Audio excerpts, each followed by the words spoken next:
السلام عليكم ورحمة الله. الحمد لله والصلاة والسلام على رسول الله وبعد. In Surah Al-Fatiha, Allah subhanahu wa ta'ala teaches us a dua that we make. We say, اهدنا الصراط المستقيم. That we say, oh Allah, guide us on the straight path. And so basically we're asking Allah to guide us on the straight path, right? Ihdina means give us guidance. So this is really interesting because the word guidance, we're asking Allah to guide us. And what happens is that this is a dua that you make. And some of the scholars, what they explained is, they say Surah Al-Fatiha is the first surah of the Quran. The second surah of the Quran is Surah Al-Baqarah. And in the beginning of Surah Al-Baqarah, Allah subhanahu wa ta'ala says, Alif Lam Mim, ذَلِكَ الْكِتَابُ لَا رَيْبَ فِيهِ. This is the book in which there is no doubt, هُدًى لِلْمُتَّقِينَ. It is a guidance to the people who are mindful of Allah, who are aware of Allah.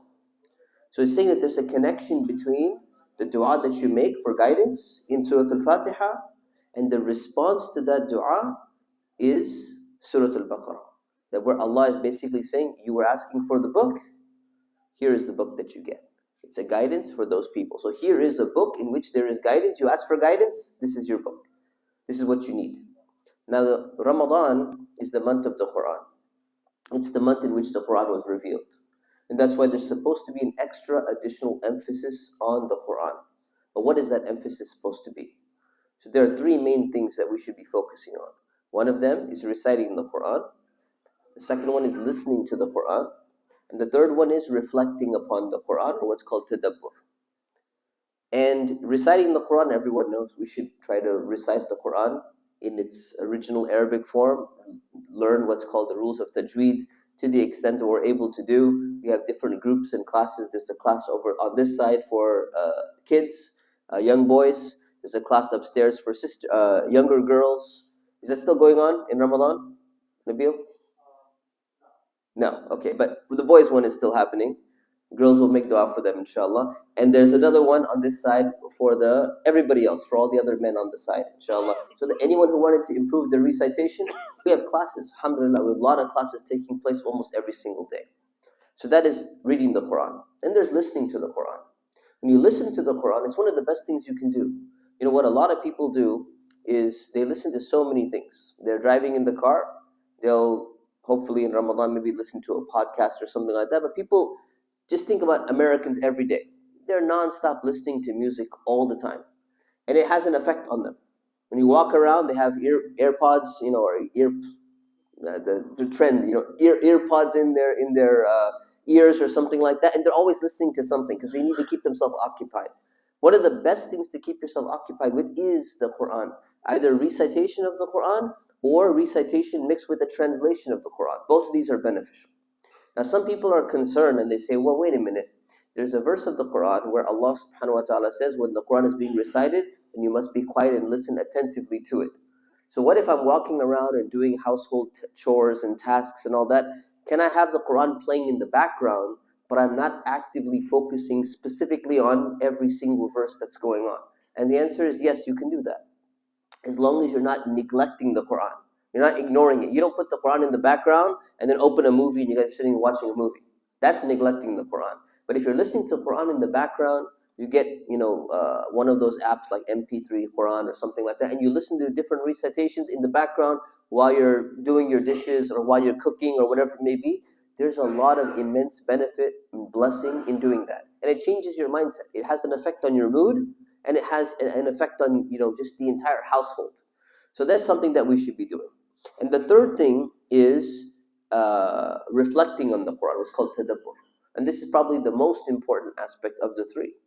The Quran was revealed for the purpose of understanding, applying, and reflecting on it. So it's very important that when people read the Quran or recite the Quran or listen to the Quran, at some level, there needs to be an emphasis of trying to understand the Quran and think about what it means. Meaning, what is Allah trying to tell me in these verses? What's the story? What am I supposed to learn?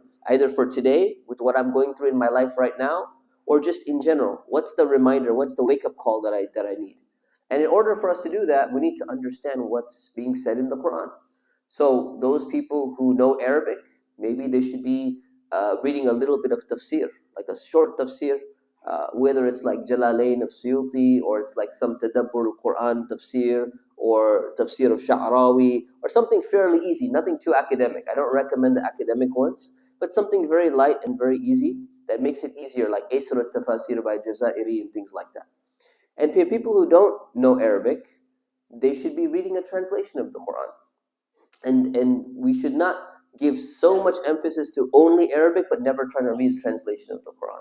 Among the translations I recommend are, number one would be Dr. Mustafa Khattab, the Clear Quran.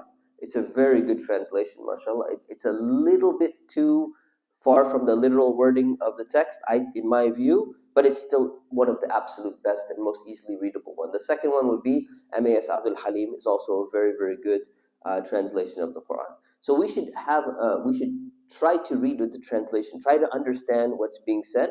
And for Taraweeh, for the people who don't understand Arabic, one of the things you can do is try to read the parts that are going to be recited in the Taraweeh prayer.